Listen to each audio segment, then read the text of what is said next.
Clara Bennett could hear her own heartbeat over the sound of the church bells. Her hands were shaking so hard that the lace on her sleeves trembled with them. Through the narrow window of the small side room, she watched carriage after carriage arrive, each one carrying another guest who had come to watch her be handed over to a man she had met only 3 times in her life. Lord Edmund Voss was waiting at the altar. He was 40 years old, with cold eyes and a voice that never rose but somehow always made people flinch. Clara was 20. The math of it had never bothered anyone but her. Her father had arranged everything. He owed Lord Voss a debt so large that the only way to erase it was to give him something more valuable than money. He gave him his daughter. Clara pressed her palm flat against the cold glass of the window. Somewhere behind her, she could hear her maid, Margaret, folding and refolding a handkerchief that did not need folding. Margaret had been with the Bennett family since Clara was a child, and in the last few weeks she had become the only person who looked at Clara with something other than relief that the debt was finally being paid. "You do not have to smile at the wedding breakfast if you do not want to," Margaret said quietly, as if that small kindness could make up for everything else. "No one will notice if you do not." Clara did not answer. She was staring at the long line of carriages, counting them without meaning to. 6 carriages. 2 of them belonged to Lord Voss. One was her father's. The rest belonged to guests who had come to eat, drink, and watch the transaction take place. There was a 7th carriage, black and unmarked, parked slightly apart from the others near the back gate of the churchyard. It did not have a family crest painted on its door. It looked as though it belonged to someone who did not want to be recognized, or someone who had simply arrived early and was waiting for its owner to finish other business. Clara did not know why she noticed it. Perhaps because everything else in her life at that moment had been decided for her, and that carriage was the only thing in the entire churchyard that did not seem to belong to anyone's plan. The church door opened. A cousin of Lord Voss stepped out, informing them it was time. Clara's stomach turned over so violently that for a moment she thought she might be sick in front of everyone. "Clara!" Her father's voice came from the doorway behind her. He did not step inside. He never came fully into a room when he had something difficult to say, as if standing halfway in the doorway made the words less real. "It is time." She turned to face him. She wanted to ask him one last time if there was any other way. She had asked before, many times in many different ways. She had cried, she had reasoned, she had even offered to take work as a governess to help pay off part of the debt herself. Each time her father's face had closed like a door being shut, and he had told her that some things could not be undone. This time she did not ask. She simply looked at him, and something in her chest went very quiet and very still, the way the air goes still before a storm breaks. "I am ready," she said. Her father looked relieved, and that relief was the last thing that broke something loose inside her. The wedding party began to move toward the church entrance. Margaret walked beside Clara, carrying the small bouquet of white flowers that had been chosen not for their beauty, but because they were the cheapest option that still looked respectable. Guests turned to watch as the procession passed, some smiling, some merely curious, none of them seeing what Clara saw, which was a life closing in on her one careful footstep at a time. They reached the side path that led around to the front of the church, the path that passed close to where the carriages waited. Clara's eyes went again to the black, unmarked carriage. Its driver was nowhere in sight. The door was closed but not, she thought, latched. She did not plan what happened next. If she had planned it, she would have found 100 reasons why it could not work, why it was foolish, why a woman in a wedding dress could not simply vanish into a stranger's carriage in front of 40 witnesses. But she did not plan it. Her body simply moved before her mind could stop her. As the procession slowed to let an elderly guest catch up, Clara stepped sideways out of the line, behind the wide skirts of 2 women who were deep in conversation about the weather. No one was looking directly at her. Margaret had turned to speak to someone else. Her father was ahead, already greeting Lord Voss's cousin with a stiff, businesslike handshake.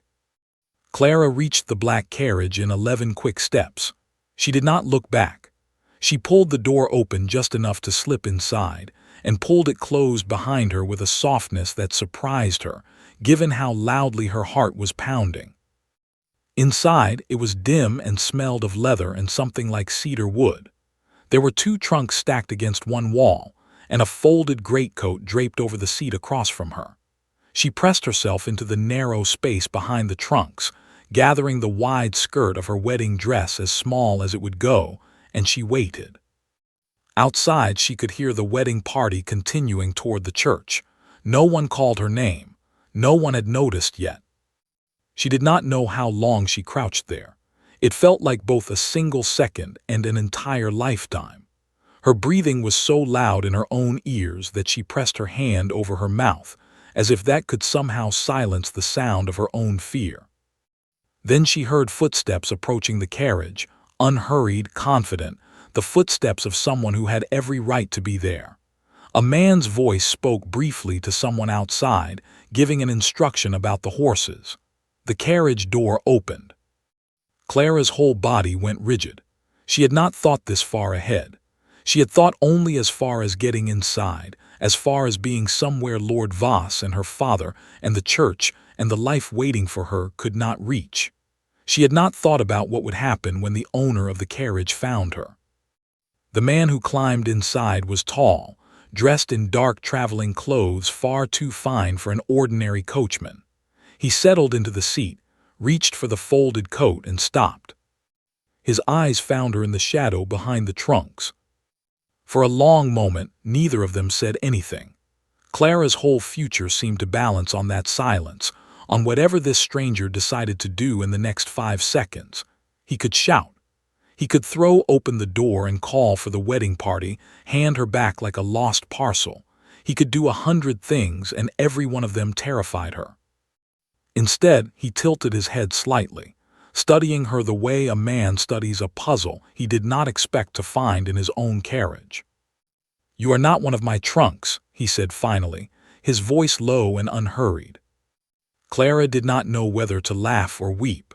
What came out instead was something in between, a small broken sound that she quickly swallowed back down. "I am sorry," she whispered. "I did not know whose carriage this was. I only needed somewhere to go." The man's gaze moved briefly to the white lace of her dress, the flowers still clutched in her hand, though she had not realized until that moment that she had carried the bouquet with her the whole time. "A wedding," he said, not quite a question. "Not mine," Clara said, and then corrected herself because it was not entirely true.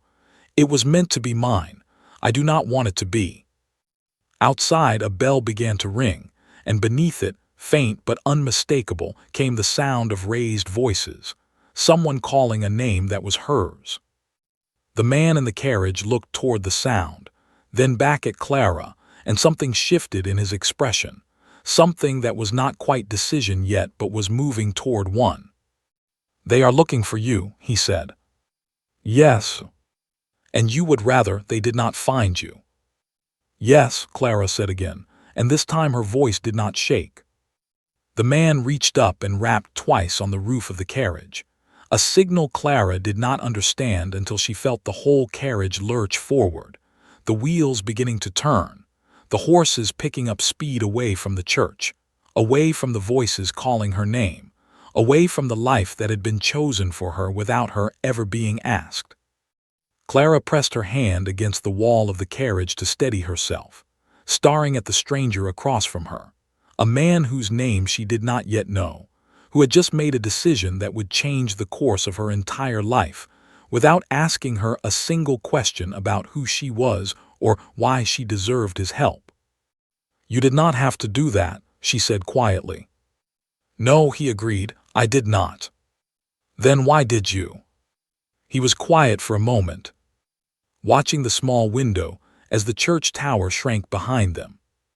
"Because no one should have to run in a wedding dress," he said, "and because I have never much cared for weddings that sound more like debts being collected than promises being made."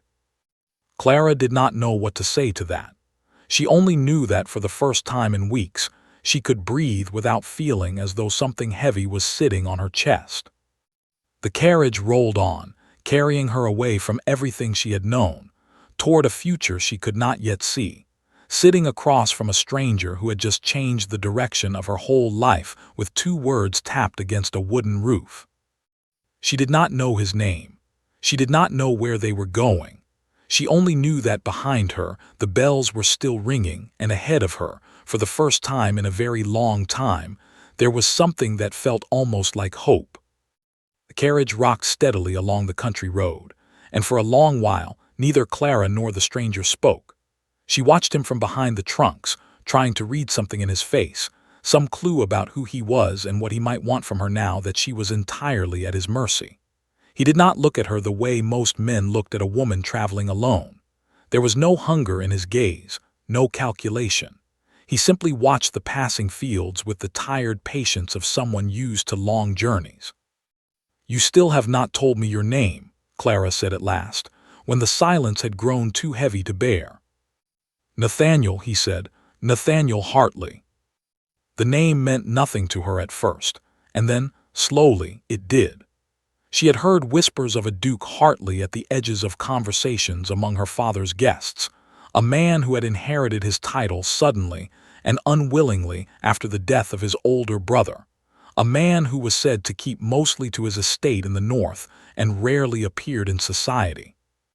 She had never expected to be sitting across from him in the back of his own carriage, still wearing her wedding dress, having stolen away from her own marriage not 2 hours earlier. "You are the Duke," she said, and it came out more like an accusation than a statement. "I am," he admitted, without any particular pride in the word, "though I would rather you did not treat me any differently for it. Titles make people strange around each other, and I have had quite enough strangeness for one lifetime." Clara did not know how to respond to that. In her experience, men with titles wanted very much to be treated differently, wanted the bowing and the careful words and the deference that came with rank. This man seemed almost embarrassed by it. "My name is Clara," she offered, "Clara Bennett." "Well, Clara Bennett," Nathaniel said, "you have put me in an unusual position. I left that church today intending only to collect some papers from my solicitor before returning home. Instead, I appear to have collected a runaway bride." "I am sorry," Clara said again, because it seemed like the only thing she knew how to say. "I will get out at the next town. I did not mean to make this your trouble." "The next town is 11 miles away, and it is nearly dark," Nathaniel said. "You cannot walk 11 miles in a wedding dress, and even if you could, I do not think it wise for a woman to be wandering the roads alone tonight, given that half the county is likely searching for you by now." Clara had not thought that far ahead. She had thought only of escape, of the church growing smaller behind her, and now that the immediate danger had passed, the full weight of what she had done began to settle over her. She had no money. She had no place to go. Her father would be furious, and Lord Voss, she suspected, would be something far worse than furious. He was not a man who accepted being embarrassed in front of his guests. "What will you do with me then?" she asked, and she heard the fear creeping back into her own voice. Nathaniel considered the question seriously, as though it deserved a real answer and not a comforting lie. "I have an estate 2 hours from here," he said. "It is quiet. My staff are discreet, and most of them have served my family long enough to know when a question should not be asked. You could stay there, under a different name if you like, until we work out what is to be done. No one need know where you are." "Why would you offer me that?" Clara asked. "You do not know me. I could be anyone. I could be lying to you about everything." "You could be," Nathaniel agreed. "But I have found that people who are lying rarely look as terrified as you do right now, and I have not yet met a woman who fled her own wedding for the fun of it." Clara felt something in her chest loosen slightly, though the fear had not left her entirely. She studied him more closely now, the calm set of his jaw, The way his hands rested easily on his knees even though he had just done something reckless by helping a stranger disappear. "You do not seem like a man who does foolish things," she said. "I do not," Nathaniel agreed, "which is exactly why I am somewhat surprised at myself right now." Despite everything, despite the fear and the exhaustion and the strangeness of the entire day, Clara felt the corner of her mouth twitch upward, the closest thing to a smile she had managed since she woke that morning. The carriage rolled on through the fatting light, past hedgerows and fields turning gold and orange as the sun sank lower. Clara watched the countryside change, unfamiliar and open in a way that felt almost frightening after a lifetime spent within the narrow boundaries of her father's estate and the social circles he had chosen for her.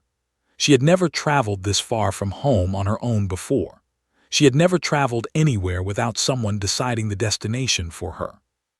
"Tell me about your estate," she said, partly to fill the silence and partly because she genuinely wanted to know what she was walking into.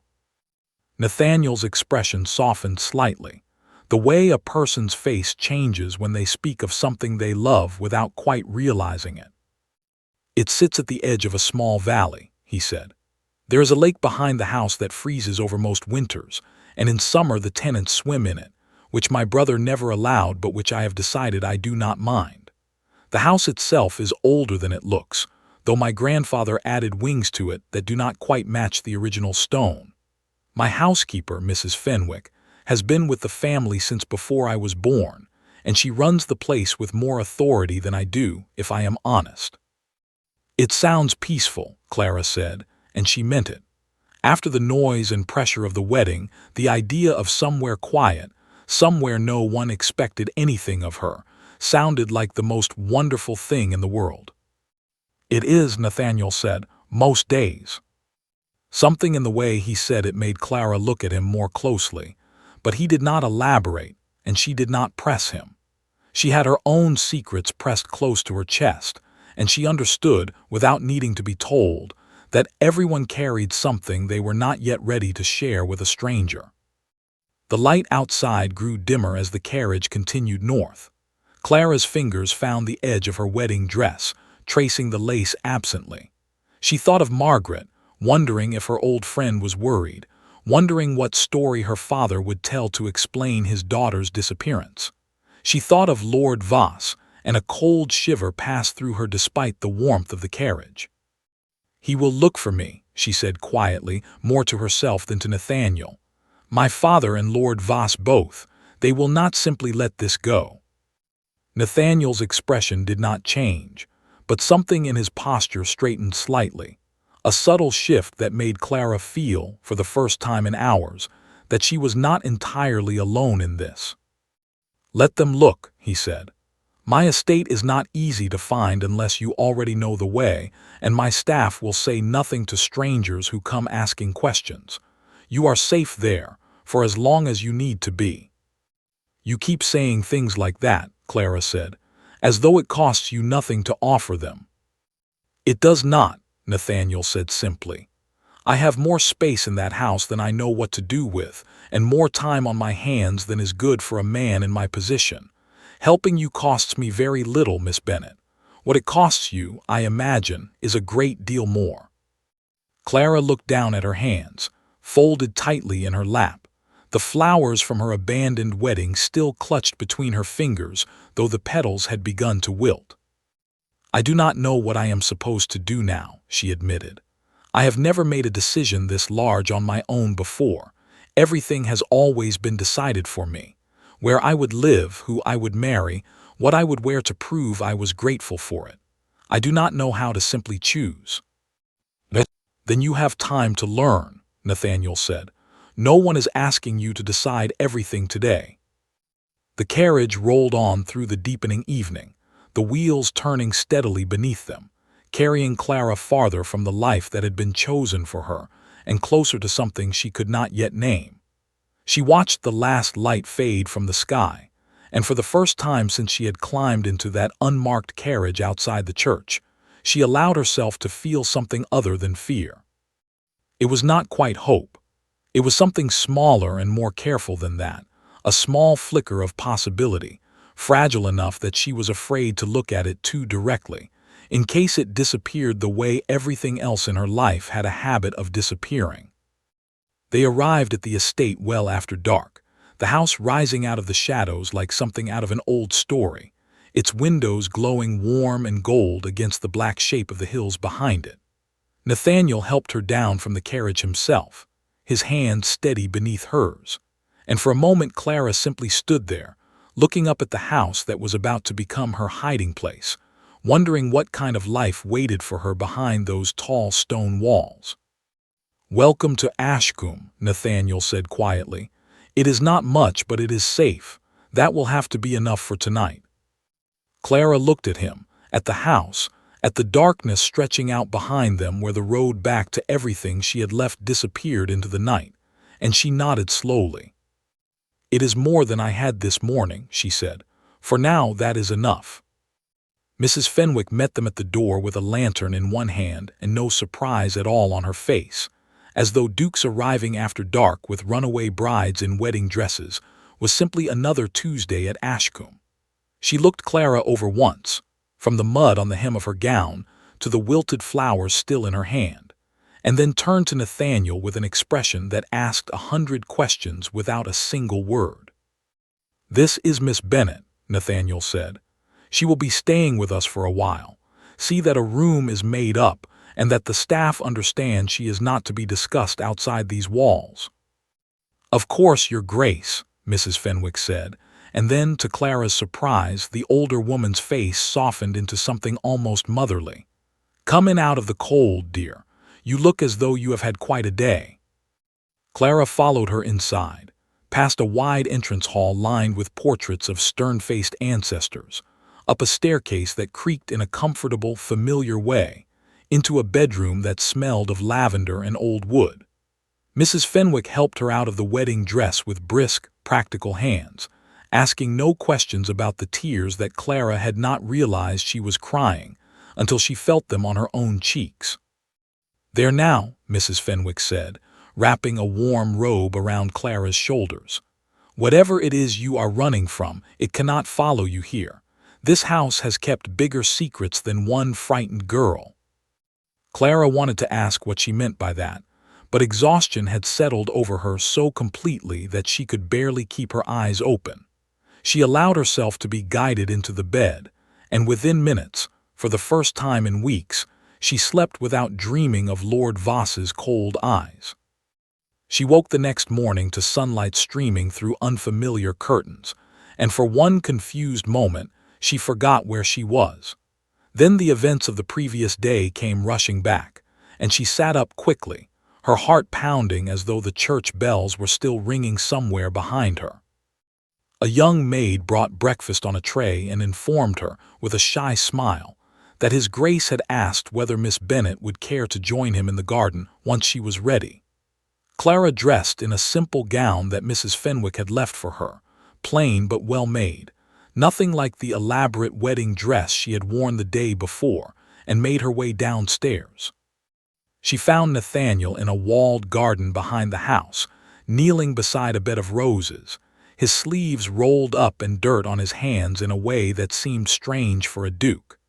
He looked up when he heard her footsteps and rose to his feet, brushing the soil from his palms. "You slept well, I hope," he said. "Better than I expected to," Clara admitted. "I did not think I would sleep at all."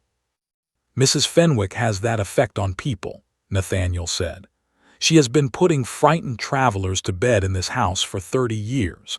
I am told she once talked a runaway prince into eating his vegetables before sending him back to his own kingdom." Clara laughed, a real laugh, surprising herself with the sound of it. It felt strange in her throat, unfamiliar after weeks of tension, like a muscle she had forgotten how to use. "Was there truly a prince?" she asked. "There was truly someone who claimed to be one," Nathaniel said, a small smile pulling at the corner of his mouth. Mrs. Fenwick was never entirely convinced, but she fed him anyway. She says a hungry man tells fewer lies than a fed one, so she would rather find out the truth on a full stomach. They walked together through the garden as he spoke, and Clara found herself relaxing in a way she had not expected, the tightness in her shoulders easing slightly with every step. Nathaniel asked her nothing about the wedding, nothing about Lord Voss, nothing about why she had chosen to hide in a stranger's carriage, rather than simply say her vows and endure what so many other women in her position had endured before her.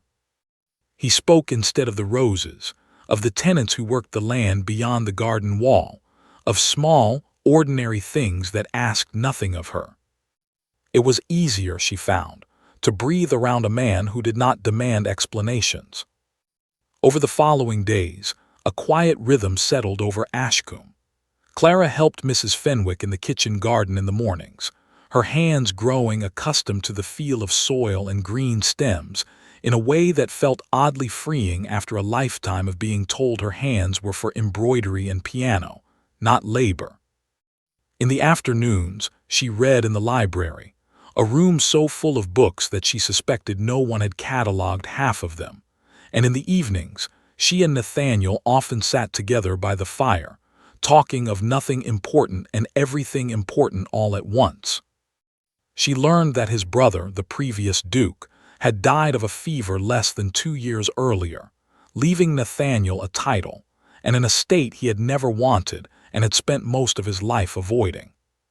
She learned that he preferred the company of his tenants to the company of most of society, that he read poetry in secret and pretended he did not, that he had a habit of forgetting to eat when he was worried about something, and that Mrs. Fenwick had taken to leaving food in his study simply to make sure he survived his own distraction. In turn, Clara found herself sharing pieces of her own life, small pieces at first, careful and guarded, and then larger ones as the days passed and the fear of judgment slowly faded.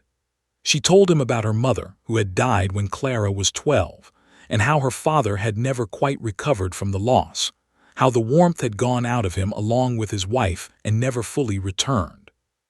She told him about the years that followed, about learning to read her father's moods before he spoke, about understanding, long before anyone said it aloud, that she was meant to be useful to the family in whatever way was required of her. She did not tell him everything. There were things she kept locked away even from herself, things about the years leading up to her engagement, about promises her father had made and broken, about debts that went back further than anyone had told her. But she told him enough that he began to understand the shape of the cage she had escaped, even if he could not yet see every bar of it. One evening, nearly a week after her arrival, they sat together in the library as a storm rattled the windows outside. Nathaniel had been quiet for some time, staring into the fire with an expression Clara had not seen on him before, something heavier than his usual calm. "You must think me strange," he said finally, "for helping a woman I had never met, simply because she happened to climb into my carriage." "I have thought many things about you," Clara said, "but strange has not been one of them." "My brother would have turned the carriage around," Nathaniel said. "He would have said it was not his business, that whatever trouble you were running from was between you and your family, and that a duke did not involve himself in the private affairs of strangers." "But you are not your brother," Clara said quietly. "No," Nathaniel agreed. "I am not, though for a long time I thought I would have to become him. That is what everyone expected when the title passed to me. They expected me to become someone else entirely, someone colder, someone who understood that kindness was a weakness a duke could not afford." Clara studied his face in the firelight, the tension in his jaw, the way his hands gripped the arms of his chair a little too tightly. "And did you become him?" she asked. "I tried," Nathaniel admitted. "For almost a year, I tried very hard to be exactly the kind of duke everyone told me I should be. It made me miserable, and it made everyone around me miserable as well. Mrs. Fenwick finally told me, in no uncertain terms, that my brother had been a good duke but not always a good man, and that I did not have to choose between the two." "She sounds wise," Clara said. "She usually is," Nathaniel said, "though I would never tell her so directly. It would go straight to her head." The storm outside grew louder, rain lashing against the tall windows, and for a moment neither of them spoke, content simply to sit together in the warm circle of firelight while the world outside turned wild and loud.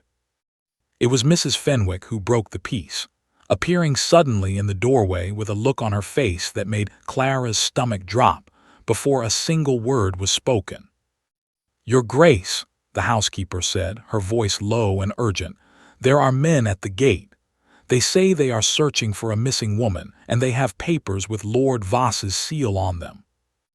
The warmth that had settled over the room vanished in an instant. Clara felt the old fear rise up in her chest, cold and familiar, the same fear she had felt standing at the window of that small side room at the church, watching the carriages arrive one by one.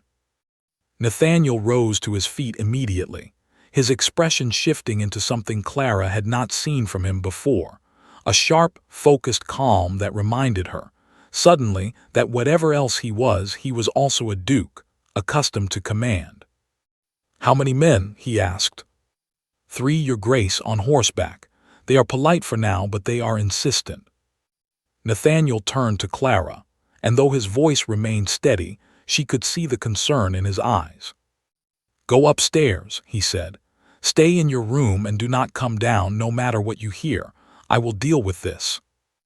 "They will search the house," Clara said, her voice trembling despite her best efforts to keep it steady. "They will not simply take your word for it that I am not here." "They will take my word for it," Nathaniel said, "because I am a duke, and Lord Voss's men, however insistent they may be, do not have the authority to search a peer's private residence without far more than a piece of paper with his seal on it. Trust me, Clara. Go upstairs." Clara hesitated only a moment longer before hurrying toward the stairs, her heart pounding so hard she could feel it in her throat. Behind her, she heard Nathaniel's footsteps moving toward the front hall, steady and unhurried, the footsteps of a man preparing to stand between her and everything she had run from. She reached her room and pressed herself against the door, straining to hear voices from below, catching only fragments through the thick old walls of the house. She could hear Nathaniel's voice, calm and controlled, and beneath it, another voice rougher, more insistent, though she could not make out the words. Minutes passed like hours. Clara sat on the edge of her bed, hands clasped so tightly together that her knuckles turned white, listening to the rise and fall of voices below, waiting to hear footsteps on the stairs that would mean the end of everything she had begun to build in this quiet, strange, unexpected place.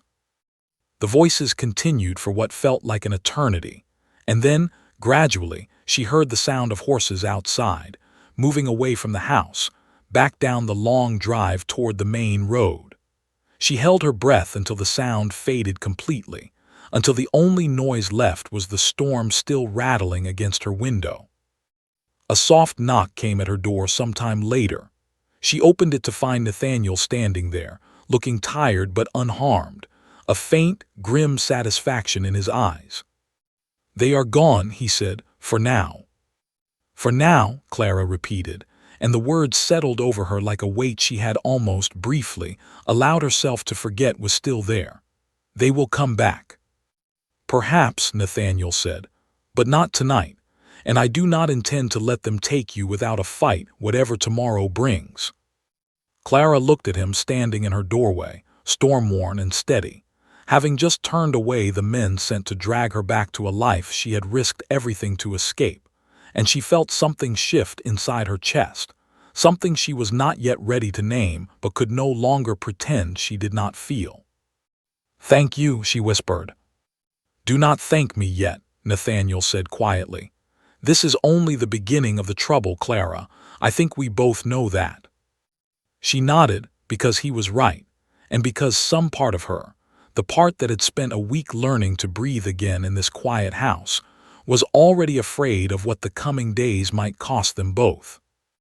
The next few days passed in a strange, watchful quiet. Nathaniel doubled the number of men who worked the gates and the drive, though he never called them guards, only groundskeepers, and Mrs. Fenwick began locking doors at night that Clara had never noticed were left unlocked before. No one spoke directly of what had happened, but the change in the household was impossible to miss. A tension humming beneath every ordinary task, every shared meal, every quiet evening by the fire. Clara tried to return to the small comforts she had found in her first week at Ashcombe, the garden in the mornings, the library in the afternoons, but her mind kept drifting back to the sound of those horses at the gate, to the knowledge that somewhere beyond the walls of this house, Lord Voss was almost certainly making plans of his own. She was right to worry.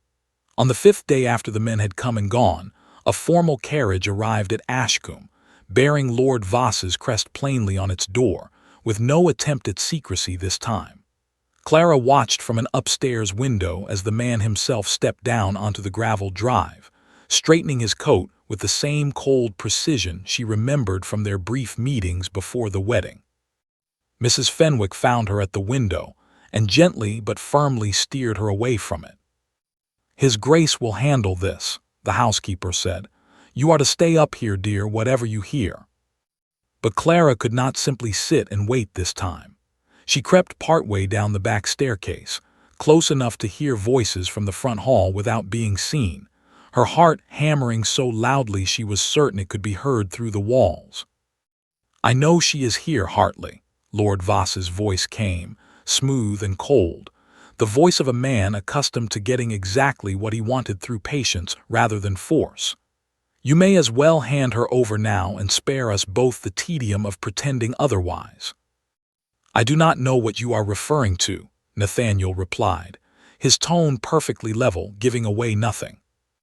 "A young woman fled her own wedding a week ago," Lord Voss said. "She was seen climbing into an unmarked carriage near the churchyard. Your carriage, I am told, left the area at nearly the same moment. I am not a fool, Your Grace, whatever else you may think of me." "I have never thought you a fool," Nathaniel said. "I have thought you many things, but not that." There was a pause, and when Lord Voss spoke again, his voice had lost some of its smoothness, an edge creeping in beneath the careful control. "That woman belongs to me," he said. "Her father signed papers. Debts were settled on the understanding that the marriage would take place. If it does not, the debt returns in full immediately, and her father's estate will not survive the reckoning. Is that truly what you want for her, Hartley? To save her from one difficulty only to hand her family a far worse one?" Clara pressed her hand over her mouth to keep from making a sound. She had known, in some distant way, that her flight would have consequences beyond herself, but hearing it laid out so plainly, so coldly, felt like a blow she had not braced for. Her father's estate, her father's ruin, all of it resting on her willingness to walk back into a marriage she had risked everything to escape.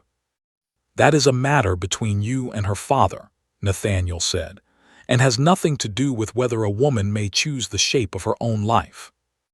"How noble," Lord Voss said, and there was no warmth in the word at all. "Tell me, Hartley, does your newfound principle extend to funding her father's debts yourself, once the estate collapses beneath him? Because that is what will happen, make no mistake. I did not build my fortune by making empty threats." "Then perhaps," Nathaniel said, his voice hardening for the first time, "you built it by making threats against people who had no one willing to stand beside them. You will find that is no longer the case here."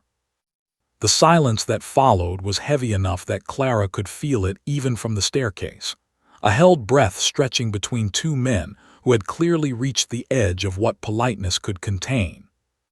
"You are making a mistake," Lord Voss said finally, his voice dropping lower, quieter, somehow more dangerous for its calm. "I will find her, Hartley, with or without your cooperation. And when I do, you will discover that hiding another man's property does not go unanswered in this county, title or no title."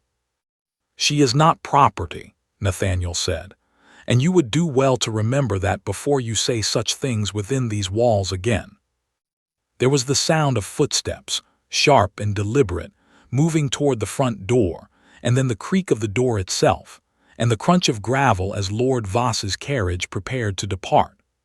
Clara remained frozen on the staircase long after the sound of the horses had faded into the distance, her mind spinning with everything she had just heard.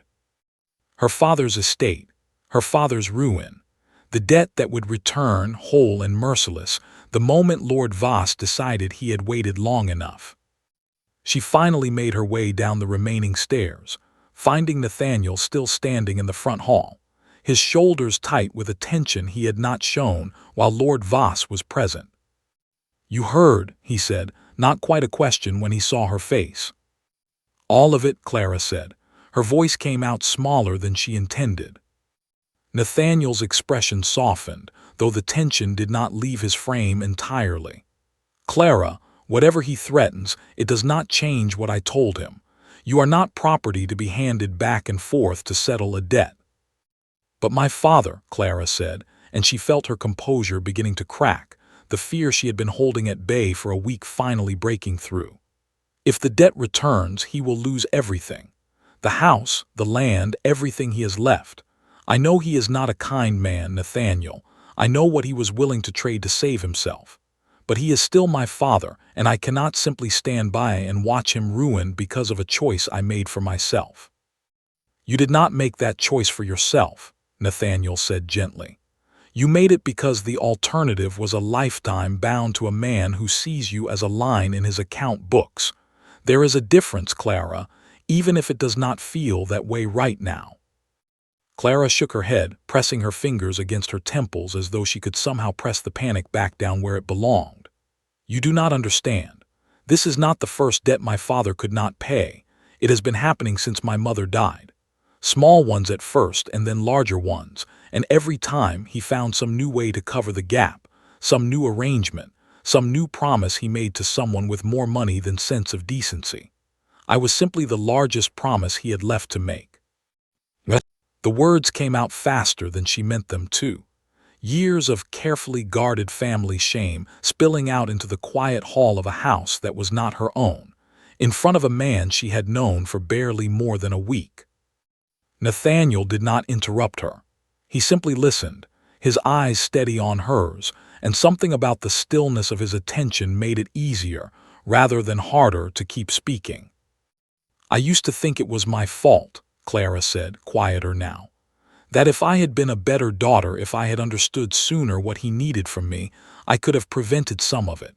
I know now that is not true, but knowing it does not make the weight of it disappear."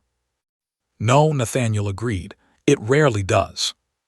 Clara looked up at him, searching his face for judgment and finding none. There was something else there instead, something that looked almost like recognition, as though her words had touched some private grief of his own. "When my brother died," Nathaniel said slowly, "everyone told me I should feel grateful. A title, an estate, more wealth than most men see in a lifetime, all handed to me without effort. No one asked whether I wanted any of it. No one asked whether I would have traded every acre of this land to have him back for one more year. I understand, perhaps better than you think, what it feels like to be handed a life you did not choose and expected to be thankful for it." Clara felt something loosen in her chest, a knot she had not realized she was still carrying alone. She had spent so many years believing that no one could truly understand the particular weight of her situation, and here, in the front hall of a stranger's house, she had found someone who understood more than she had expected anyone ever could. "What do we do now?" she asked. "About my father, about Lord Voss." "We do not do anything tonight," Nathaniel said. "Tonight you rest, and tomorrow we think clearly together about what can be done. I have resources Lord Voss does not know about and connections that may prove more useful than his threats. This is not finished, Clara, but it is not lost either." Clara nodded slowly, though the fear had not entirely left her. She thought of her father, of the estate she had grown up in, of the years of small losses that had led inevitably to this moment, and she felt, for the first time since fleeing the church, a flicker of something that was not quite anger but was close to it, a stubborn refusal to let everything she had risked collapse simply because a cruel man had decided to make it so. "Thank you," she said again, the words feeling insufficient for everything he had already done and everything he seemed prepared to keep doing. "Do not thank me," Nathaniel said, echoing his words from the storm last night before. Not yet. Save your gratitude for when there is something worth being grateful for. That night, Clara lay awake long after the house had gone quiet, staring at the ceiling of her borrowed room, turning over every word Lord Voss had spoken, every promise Nathaniel had made in return. She thought of her father, proud and broken in equal measure, and of the debt that hung over both their lives like a blade that had not yet fallen. She did not know yet what the coming days would demand of her, but she knew with a certainty that had not existed in her a week earlier that she would not walk back into that church willingly, whatever the cost. Something had shifted in her since climbing into that carriage, some quiet, stubborn strength she had not known she possessed, and she intended to hold on to it, whatever came next. Morning arrived gray and quiet, rain still falling in a fine mist over the gardens Clara had come to love.